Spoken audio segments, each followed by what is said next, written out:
Well, another Christmas has come and gone, and yet again, for another year, terrestrial television has been bloody awful, with the exception of perhaps the Disney Pixar film Brave, which I'd never seen before, and watched that, and that was absolutely fantastic.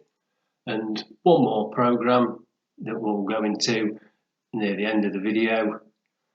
There's been nothing really worthy of watching.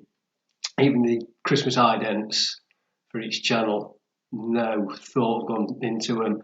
And it seems that in the days of streaming and much choice TV, the terrestrial channels have now given up even trying for Christmas. And thank God for DVDs.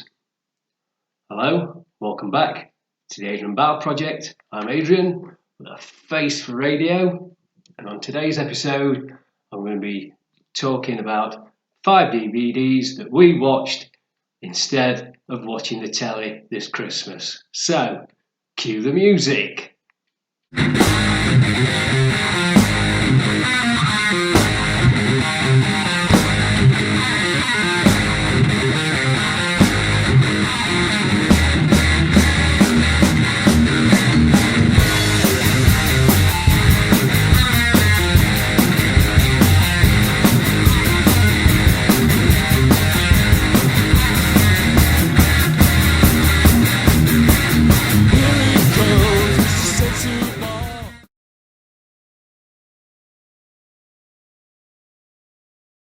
And in no particular order, first one up is Brightburn.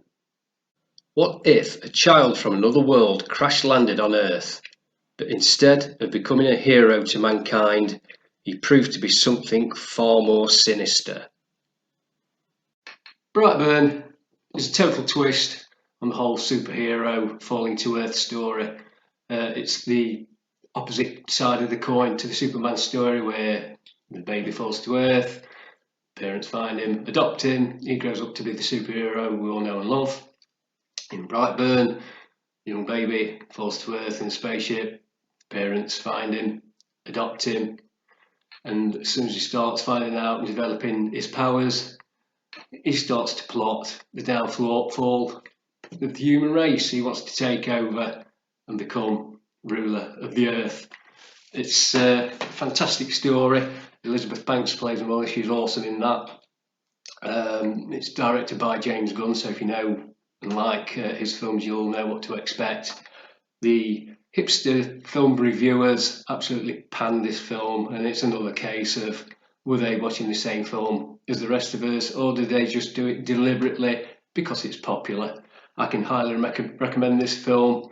When he starts to realise that he's developing these powers and there's nothing that anybody can do to stop him from using them, then he starts to take revenge on people who's bullied him, and then takes matters into his own hands and starts to decide he's going to take over the world. It's a cracking film, cracking story, absolutely love it. So that in mind, I'll give this film, Brightburn, 4 Evil Ednas.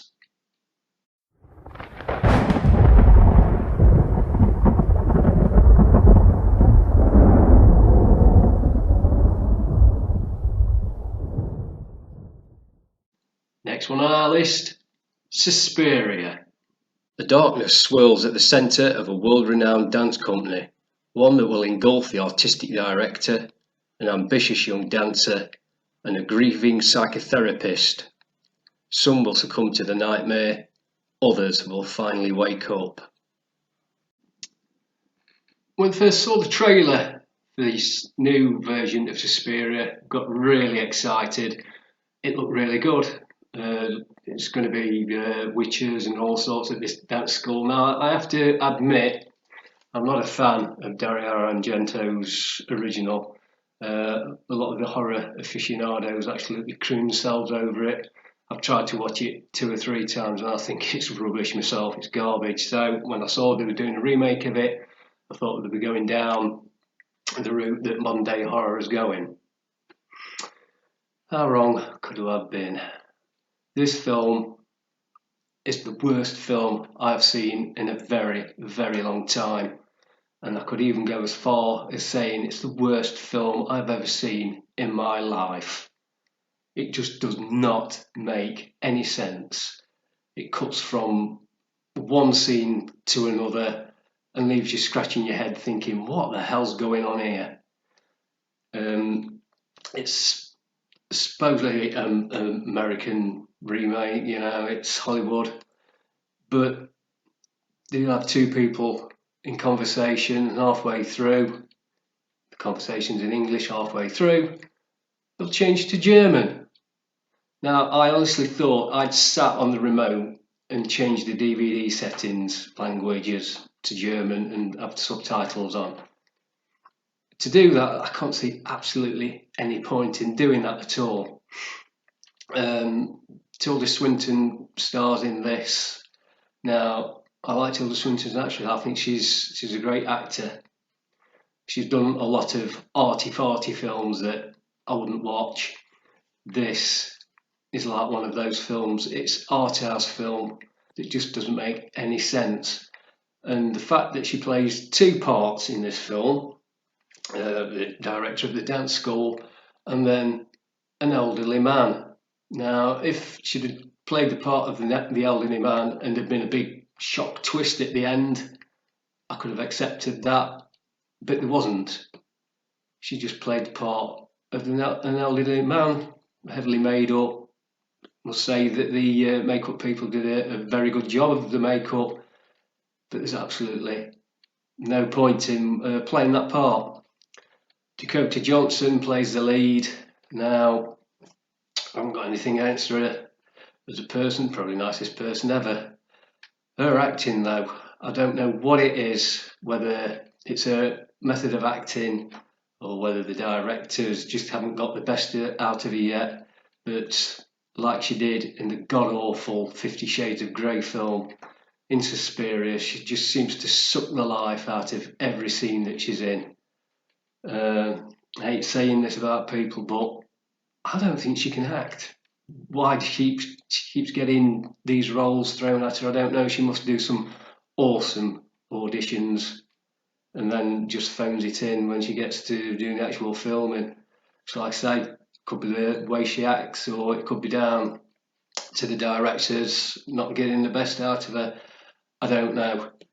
Plot-wise, it's about witches and witchcraft, as far as I can make out. It's in a dance school, but how pretentious this film really is. There's a scene in where they're dancing and there's no music. This is the one film that your hipster film reviewers are going to be creaming themselves over and saying it's genius cinematic blah blah blah. It's not. It does not make any sense. You lose your way, not halfway through, all the way through. Chloe Moretz is in it at the beginning. Blink and you'll miss her. She's an absolutely wasted talent in this film. And honestly, all I can say is, if you just want to watch this film for yourself, just wait for it to come on the telly where you don't have to pay for it. It truly is an awful film.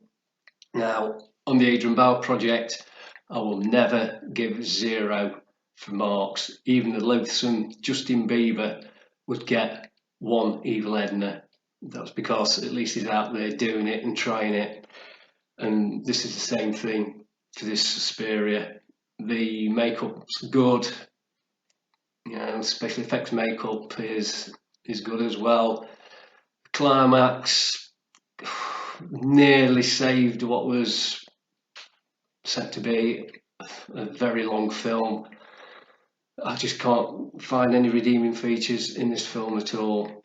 I think it's absolute garbage. But that's my way of thinking. You might think differently, but I can't give this anything but my lowest score of 1 Evil Edna.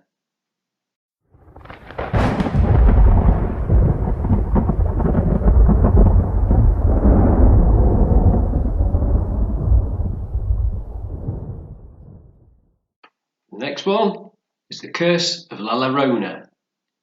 A terrifying, timeless legend comes to life in The Curse of La Llorona. She is the weeping woman, and those who hear her death call in the night are doomed. She creeps in the shadows and preys on the children, desperate to replace her own. In 1970s Los Angeles, ignoring the eerie warning of a troubled mother suspected of child endangerment, a social worker and her own young children are soon drawn into a frightening supernatural realm. Their only hope of surviving La Llorona's deadly wrath may be a disillusioned priest and the mysticism he practices to keep evil at bay on the fringes where fear and faith collide. The Curse of La Llorona, another entry into the Conjuring universe. Now, the other entry, which was Annabelle Comes Home, I think that probably was the film that didn't really necessarily want making. This film, if you listen to the hipster film reviewers on YouTube, absolutely slate and say it's awful. It's not. This film is fantastic. I absolutely love this film. It's a great addition, like I say, to the Conjuring universe. I think we're all getting a little bit desensitised to the jump scares, but in this film there are a couple of genuine jump scares that still get you. It's based on an old legend of the weeping woman who originally killed her own children, and her spirit is tormented to come back to try and take the children of people who are living. So I say it's a fantastic film, fantastic horror film. I can highly recommend it. Don't listen to the naysayers. I think they just do it half the time just to make themselves all more important and everything. But this film is a great little horror film. It's one for the popcorn on a Friday night, sit down and watch, and I think you'll absolutely love it. So with that in mind, The Curse of La Llorona, I'm going to give 4 Evil Ednas.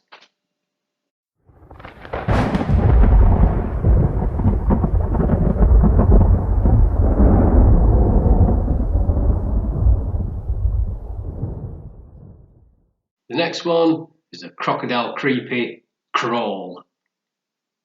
As a Category 5 hurricane tears through Florida, Haley rushes to find her father, who is injured and trapped in the crawl space of their home. With the storm intensifying and water levels rising, the pair face an even bigger threat lurking below the surface. Crawl is an awesome creature feature film. Got crocodigators in it, and who doesn't love a film with crocodigators in? Now, this could have been done very, very cheesily. I've seen plenty of them on the Sci-Fi Channel, where the special effects look really ropey, and the story is even more ropey, and the acting couldn't be more wooden than a wardrobe. But this has been done by Sam Raimi, so you're going to get a quality film. The crocodigators, alligators, crocodiles, whatever you want to call them, CGI rendered, and they do look realistic. They're brilliant. Acting in places let this film down just a tad.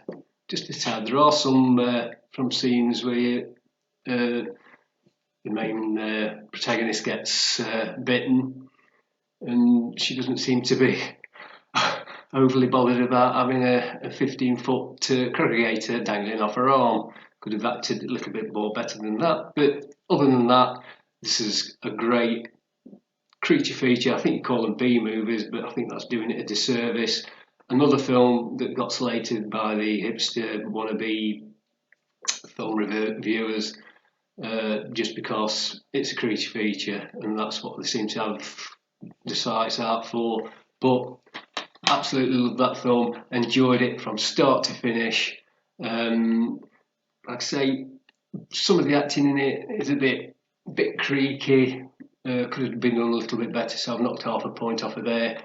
But with that in mind, I'll give Crawl 4.5 Evil Ednas.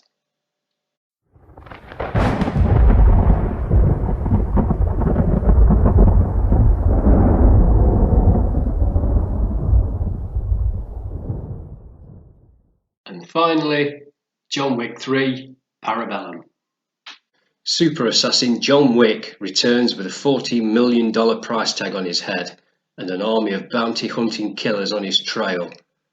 After killing a member of the shadowy International Assassins Guild, the High Table, John Wick is excommunicado, but the world's most ruthless hitmen and women await his every turn.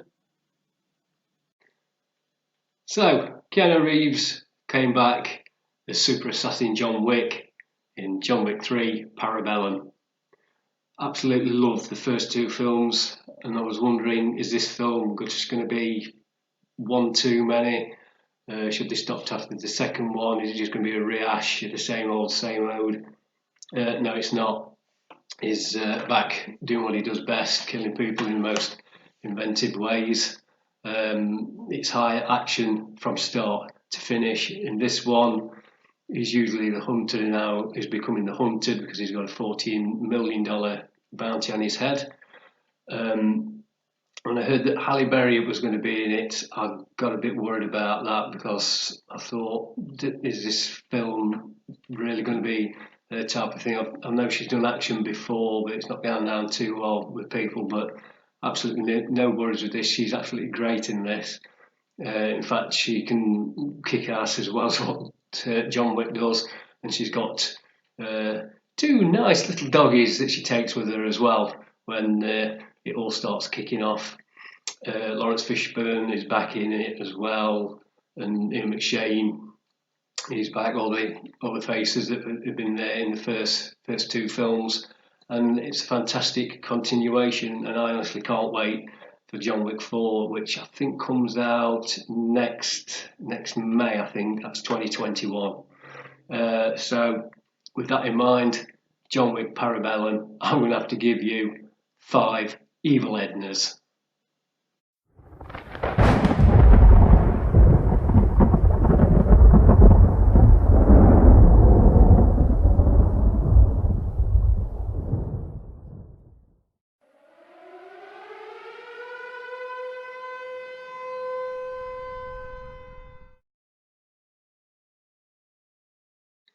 Saving Christmas, of all places, was the BBC.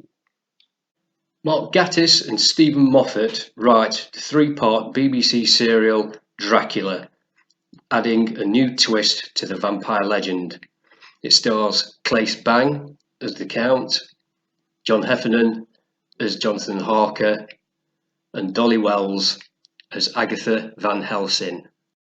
After the terrible job that the BBC did with H.G. Wells' War of the Worlds, turning it into an absolute bore fest, and then they did a not too great version of A Christmas Carol, that was another one that I sort of thought dragged and plodded along and creaked and didn't need any tweaking. I wasn't holding much out for their version of Dracula, and how wrong could I have been? Mark Gatiss and Stephen Moffat have done an absolutely awesome job in writing and doing a retelling of the Bram Stoker Dracula novel. If you love horror films, if you love the Dracula legend, this has done a total service to it. I can't recommend it highly enough. It's really, really creepy. The special effects on this, I was quite shocked. How scary some of the special effects were on it for a BBC TV serial.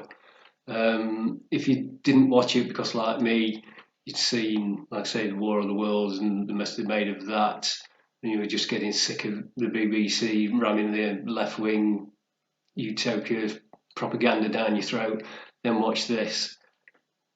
Don't miss out because of this. This is a fantastic story. They have done a twist on the Van Helsing character, where this time it's a woman, but she's that charismatic even. You don't notice and you don't mind it. I think she's done a fantastic job, and it's fantastic writing on their part. So I highly recommend, if you can watch it on catch up or when it comes out on DVD, buy it on DVD. That's the BBC 3-parter of Dracula. And with all that in mind, I'd like to give BBC's Dracula 4.5 evil Ednas.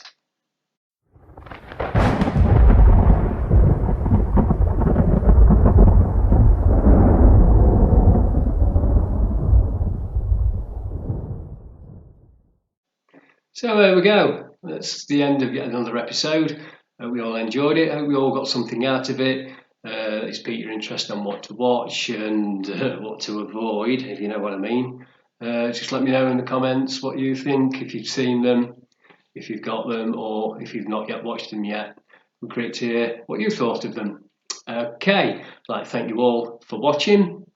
Many thanks for that. If you haven't subscribed already, would you please do so, because it's very much appreciated. And remember to share and like my videos too. And with that in mind, here's to see you all again on the next episode of the Adrian Project.